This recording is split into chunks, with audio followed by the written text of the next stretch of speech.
Justamente que ustedes fueron el 2006 el primer partido, ¿verdad? Con Irlanda, ¿puede ser? Ok, maestro, un placer para mí estar aquí, no como ahora un comunicador de Fox Deportes, sino como un exjugador suyo que le tengo una gran admiración y un gran cariño por todo lo que nos marcó a aquellos jugadores, los logros que se pudieron realizar. Pero ahora estoy como uruguayo para agradecerle por todo lo que nos ha hecho feliz desde que usted empezó este proceso en el 2006. ¿Qué nos puede contar de este proceso? Y muchísimas gracias por tenernos en la casa de la selección. Bueno, en primer lugar quiero decir que sentimientos recíprocos. Yo digo que una de las cosas mejores que puede recibir un entrenador es verse después de un tiempo con algún compañero de trabajo y hablar como si se hubieran visto el día anterior. Y bueno, eso ha ocurrido creo en el caso nuestro y por suerte de muchos otros futbolistas. Y es lo que creo que de lo poco que queda cuando termine todo esto, ¿no? Y que en algún momento va a ser. Y bueno, y es verdad que hemos planificado y concretado un proceso de selección. Yo tuve, bueno, aquella experiencia de Peñarol, después de la selección de Uruguay, de Boca. Me tocó ir a Europa. Quizás no fue en mi mejor momento y ni tampoco teniendo una conciencia demasiado clara de lo que era aquel medio comparativamente respecto del nuestro. Ahora creo que lo tengo eso mucho más definido. Y después tuve algunas incursiones acá, también en Vélez, en Boca, hasta el 2002. Y después del 2002, hasta que me vino esta segunda oportunidad en la selección, estuve sin trabajar, casi 4 años.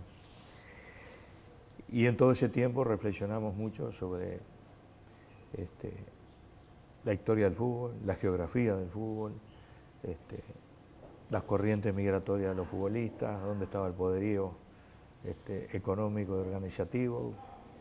Desde aquel momento estaba en Europa, por supuesto, y sigue estándolo. Cuáles eran las características del fútbol del alto nivel, a qué había que apelar como perfil de jugador para tratar de hacer las selecciones correctas. Y me llegó esta oportunidad y nos afiliamos a la idea y de ese perfil tratar de hacerlo de que los niños llegaban acá a los 13 años. Esa fue la idea. Al principio no tuvo mucha notoriedad porque estaba más dentro de la cabeza nuestra que en los hechos. Pero tuvimos cosas a favor en todo ese proceso, sobre todo la calidad humana de los futbolistas que integraron la selección desde esos momentos, desde el 2006, que es cierto que los elegimos nosotros, pero también es cierto que fueron más allá de donde se podía en el sentido de demostrar una profesionalidad, una adhesión al país y a la selección, un respeto a los roles y al significado de lo que es el fútbol nuestro y de tratar de aportarle. Y se fueron dando cosas, ¿no?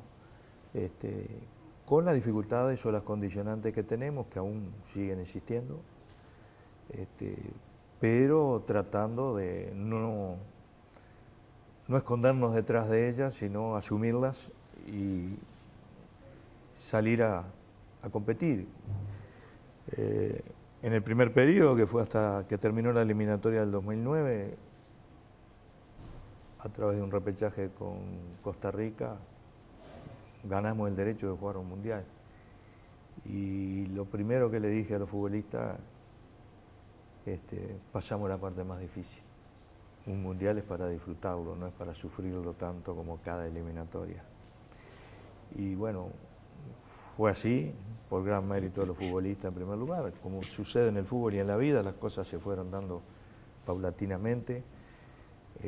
Y como siempre que hay un inicio, jamás se sabe qué es lo que va a ocurrir.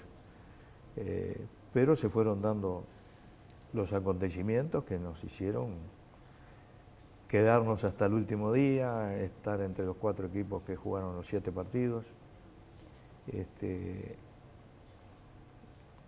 Algunos dijeron que tuvimos suerte, que llegamos más lejos de lo que podía guardarse, y eso es cierto, pero también junto a eso, también podíamos haber llegado a la final de la Copa del Mundo, se podía haber dado.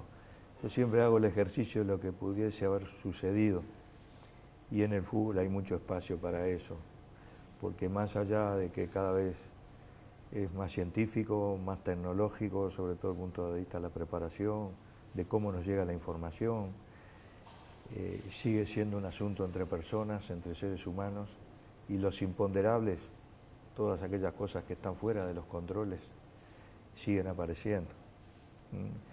Entonces, una fatalidad, una mala jugada, un gol en la hora, un error, una genialidad, yo qué sé, he visto a veces hasta que cambia el clima durante un partido y eso favorece a uno de los equipos. Entonces todas esas cosas no previstas siguen existiendo por ese hecho de que esto es entre personas. Y nosotros apostamos a la persona. En todo este proceso manejamos el concepto de educación integral. Evidentemente vienen chiquilines que a los entrenadores juveniles les han llamado la atención por lo que juegan. Y tratamos de mejorarlos en el aspecto futbolístico. Pero paralelamente, o quizás por encima de eso, tratar de atender a la persona. Y que cuando pase todo este proceso o su vinculación con la selección, haya progresado en ese aspecto. Y basados en las estadísticas. Juegan unos 60.000 niños al fútbol por año en Uruguay. Y se han hecho estudios que solo el 0,14% puede en algún momento tener un pase a Europa, como parámetro objetivo de un salto social. Quiere decir que más del 99% no lo consigue. Y ese 99%, en el mejor de los casos, algunos podrán llegar a jugar en primera división, no a niveles de fútbol de élite, pero otros jugarán a otros niveles, otros dejarán el fútbol, pero esos que dejan el fútbol, si uno los atiende como personas, van a tener una visión especial y van a ser mejores aficionados, mejores médicos, mejores funcionarios, mejores empleados, y creo que eso también se precisa mucho. Y muchísima gente lo ha comprendido, y por eso que hay tanto feeling entre los futbolistas de la selección y el público. Cuando juega la selección se llena el estadio, no cuando empezamos, últimamente. Y bueno, y más allá de que muchas veces nos tenemos que ver enfrentados, aún en Sudamérica, con equipos de potencial superior al nuestro, siempre la peleamos, y siempre aquello de que cuando hay una lucecita o una posibilidad mínima hay que hacer de cuenta que lo vamos a conseguir. Bueno, otra vez más se ha dado ahora cuando pasamos por un momento como quizás nunca, un momento negro como quizás nunca no había pasado, que empezamos a perder, a ser goleados, como que nos desdibujábamos. Y bueno, y llegó un partido en Venezuela que si lo empatábamos quedábamos afuera de todo, y lo ganamos, fuimos a la Copa Confederaciones y empezaron a verse cosas que estaban en la memoria de estos futbolistas, que evidentemente estaban escondidos, y se logró otra vez ir a un mundial. Y bueno, quizás no conseguimos todo lo que hay que ir a buscar a un mundial, pero hubo algunas cosas que por lo menos nos mantuvieron ese, vamos a decir, ese logo que nos autoimpusimos de ser un equipo muy difícil para cualquiera que nos enfrente. Muy bien. Desde el 2006 al 2014 tiene 8 años de haber tenido a Luis Suárez. He escuchado y lo he leído a usted, de que usted dice que siempre que viene Luis al complejo, en algo lo sorprende, en algo él ha mejorado, ha madurado como futbolista. ¿Qué le genera a usted el lugar en donde se encuentra Luis ahora? Y usted lo agarró siendo muy jovencito, que incluso en su equipo o en el país o la prensa de aquí decía, lo criticaban mucho, no era muy querido porque erraba goles en ese momento, y quizá usted es el entrenador, o sin quizá, que más tiempo lo ha tenido, el entrenador que mejor conoce a Luis en 8 años. ¿Qué le genera a usted donde se encuentra él ahora y lo que ha conseguido? Y mucha evocación, muchos recuerdos. Es verdad que erraba goles, era nacional, pero era en primera división y apenas tenía 18 años. Y bueno, como siempre la gente que va al fútbol muchas veces ve los partidos bajo el disfraz del hincha y no se puede salir de eso en el momento que se está disputando el partido. Y muchas veces el hincha se olvida de la edad que tiene un futbolista, de su poca experiencia, y fueron momentos que yo supongo que fueron duros para él. Él en ese momento estaba convocado acá en la selección, y yo tuve siempre un buen concepto de él, ratificado cuando fuimos a entrevistarnos con todos los entrenadores de primera división, por Martín Lazarte, que era su técnico en ese momento, que coincidía con lo que yo veía. Inclusive en ese tiempo estaba Mario Rebollo, que es uno de mis ayudantes, fue compañero de Martín Lazarte, estaba muy vinculado, estuvo en Nacional también, conocía a Luis. Y yo siempre, inclusive acá a veces discutí, porque yo lo veía en una dimensión que quizás otros entrenadores que trabajaban acá no lo veían. Y una vez uno de ellos me dice: ¿usted no vio la cantidad de pelotas que pierde? Y digo, sí, pero vos viste lo que intenta hacer cada vez que se enfrenta al rival. No es tocar para un costado, dar el pase fácil. Y siempre él desde chico tenía ese agonismo, esa combatividad que está dentro de él. Y él siempre quería poner la pelota a la espalda del rival. Y en ese intento le quitaban muchas pelotas. Pero era una situación de gol cada vez que lo lograba. Después él se fue, ya noviado con Sofía, que ahora es la esposa, y que eso tiene mucho que ver con todo lo que le pasó, por la influencia de Sofía. Se va con la familia, como muchas familias que han emigrado. Sofía se fue a Barcelona con su familia. Y Luis le sale el pase al Groningen y él lo tomó como una oportunidad de estar cerca de su novia en aquel momento, mientras trataba de hacer su camino en el fútbol. Y desde ese momento, y en todas las veces que venía acá al Uruguay, yo siempre veía que venía con algo más conquistado. Fue al Groningen, fue el goleador del equipo los 2 años que estuvo ahí. Después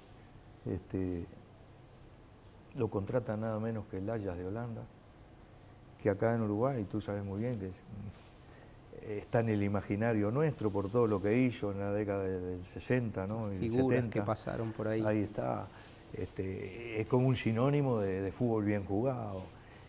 Y él con 21 años fue capitán del equipo, siendo extranjero. Llegó a ser goleador mundial, que no tuvo el título absoluto porque la liga holandesa está ponderada de una manera diferente a otro jugador que hizo la misma cantidad de goles en otra liga. Pero fue un mérito enorme.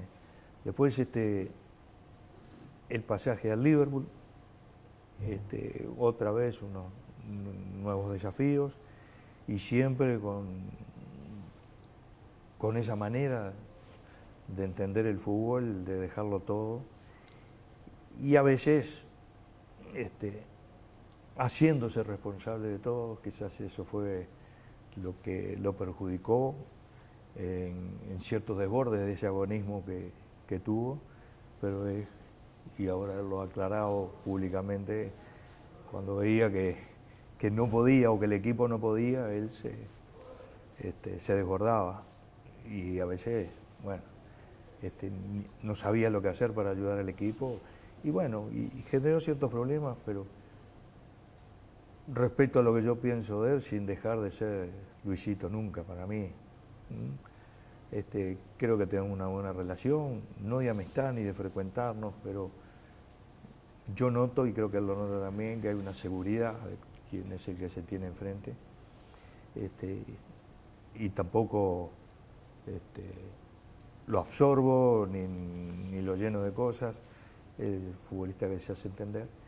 Y más allá de que en cualquier equipo hay un entrenador, hay un estilo de juego, yo tengo mi manera de ver a Luis, de lo que él necesita, y no digo que la selección de Uruguay se adapta a Luis, pero cuando juega Luis él le da muchas cosas importantes, y es el momento en que yo veo que la selección de Uruguay muestra la imagen que debe mostrar cuando la está integrando uno de los futbolistas que en esta época ha hecho cosas muy importantes que no solo han tenido dimensión en su propio país, sino a nivel mundial. Y esto que tú me decías ahora, de que está nada menos que en el Barcelona,